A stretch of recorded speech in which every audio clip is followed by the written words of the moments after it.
जय माता रानी दोस्तों, आप सभी का बहुत बहुत स्वागत है आपके अपने चैनल राधा कृष्ण ऑफिशियल में। उम्मीद करती हूँ आप लोग बहुत अच्छे होंगे। तो ये बताने के लिए कमेंट बॉक्स में जय माता दी जरूर लिखिएगा। तो चलिए दोस्तों, आज हम इस वीडियो में सोमवती अमावस्या व्रत की कथा सुनेंगे। तो आप लोग कथा पूरा जरूर सुनिएगा। तो बता दूं कि साल 2024 का जो अंतिम सोमवती अमावस्या का जो व्रत है वो 30 दिसंबर को रखा जाएगा। दिन है सोमवार। तो इस दिन भगवान शिव की उपासना की जाती है। इस दिन व्रत रखा जाता है। ऐसी मान्यता है कि इस दिन व्रत रखने से मनुष्य के सभी मनोकामनाएं पूर्ण होती है। और साथ ही सुहागिन महिलाएं इस दिन व्रत रखती है तो उसके अखंड सुहाग की प्राप्ति होती है। इसलिए इस दिन हमें कथा जरूर सुननी चाहिए। तो चलिए सुनते हैं सोमवती अमावस्या व्रत की कथा। किसी नगर में एक गरीब ब्राह्मण परिवार रहता था। उस परिवार में पति पत्नी के अलावा एक पुत्री भी थी।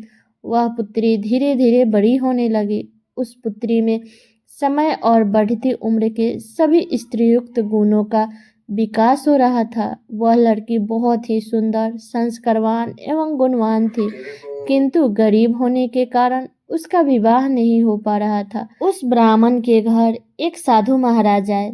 वे कन्या साधु महाराज की बहुत ही प्रसन्नता पूर्वक उनकी सेवा की। साधु महाराज उनकी सेवा से बहुत प्रसन्न हुए। कन्या को लंबी आयु का आशीर्वाद देते हुए साधु ने कहा कि इस कन्या के हथेली में विवाह का योग्य रेखा नहीं है। तब ब्राह्मण परिवार ने साधु से इसका उपाय पूछा कि कन्या ऐसा क्या करे कि उसके हथेली में विवाह का योग्य बन जाए। तब साधु महाराज ने कुछ देर विचार करने के बाद अपनी अंतर्दृष्टि से ध्यान करके बताया कि कुछ दूरी पर एक गांव में सोना नाम की धोबन जाति की एक महिला है जो अपने बेटे और बहू के साथ रहती है, जो बहुत ही आचार विचार और संस्कार से संपन्न तथा पतिव्रता है। अगर यह कन्या उनकी सेवा करे और वह महिला प्रसन्न होकर के अपने मांग का सिंदूर इसके मांग में लगा दे तो उसके बाद कन्या के विवाह का वैधव्य मिट सकता है। साधु ने ब्राह्मण परिवार को यह भी बताया कि वह महिला कहीं आती जाती नहीं है। तब यह बात सुनकर ब्राह्मणी ने अपनी बेटी से धोबन की सेवा करने की बात कही।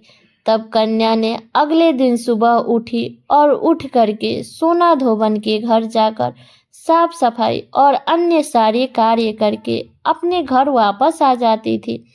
ऐसे कितने दिन बीत गए।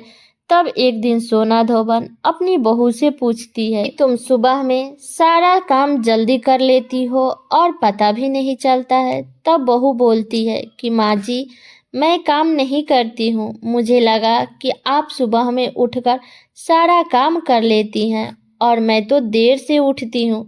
तब एक दिन सास बहू निगरानी करने लगी कि आखिर घर का काम कौन करता है और सुबह होते ही सारा काम करके चला जाता है।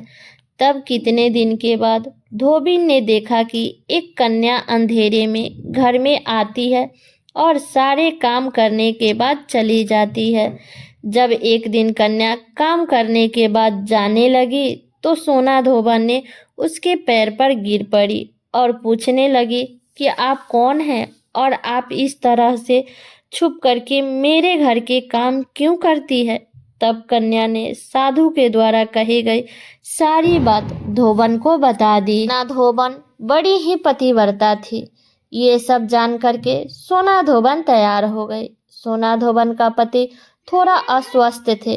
तब सोना धोबन ने अपनी बहू से कहा कि जब तक मैं घर पर आऊं तब तक तुम घर पर ही रहना, कहीं मत जाना। सोना धोबन ने जैसे ही अपनी मांग का सिंदूर उस कन्या के मांग में लगाया, उसका पति मर गया।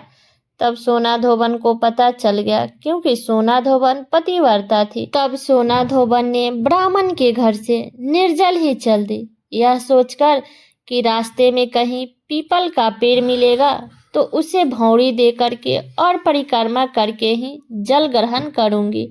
और उस दिन सोमवती अमावस्या था। ब्राह्मण के घर से सोना धोबन को पुआ पकवान भी मिला था, लेकिन पुआ पकवान के जगह उसने ईंट के टुकड़े से 108 बार भौरी दे करके 108 बार पीपल वृक्ष की परिक्रमा की और उसके बाद ही जल ग्रहण किया।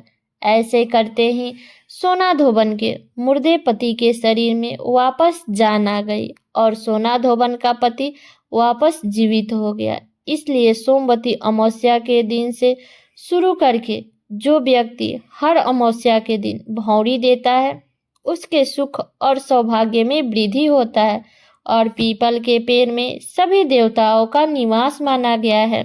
इसलिए जो व्यक्ति हर अमावस्या को नहीं कर सकता है तो वो केवल सोमवार के दिन पड़ने वाली अमावस्या के दिन 108 वस्तुओं के साथ भौरी दे करके सोना धोबन और गौरी गणेश का पूजन करता है तो उसे अखंड सुहाग की प्राप्ति होती है। इसलिए हम सभी महिलाओं को सोमवती अमावस्या का व्रत जरूर करनी चाहिए और इस दिन पीपल वृक्ष की परिक्रमा भी जरूर करनी चाहिए। तो ये थी सोमवती अमावस्या की कथा। तो ये कथा मेरी यहीं तक का था। कैसा लगा ये कथा आप लोग कमेंट करके जरूर बताइएगा। चैनल पे नए हैं तो सब्सक्राइब कर लीजिएगा, बेल आइकन को प्रेस कर दीजिएगा जिससे मेरे वीडियो का नए नोटिफिकेशन आप सभी के पास में सबसे पहले पहुंचे और वीडियो को लाइक कर दीजिएगा क्योंकि आपके एक लाइक से मुझे बहुत ही मोटिवेशन, हिम्मत और प्रेरणा मिलती है। इसलिए वीडियो को लाइक तो जरूर ही कर दीजिएगा और वीडियो को शेयर कर दीजिएगा ताकि हर कोई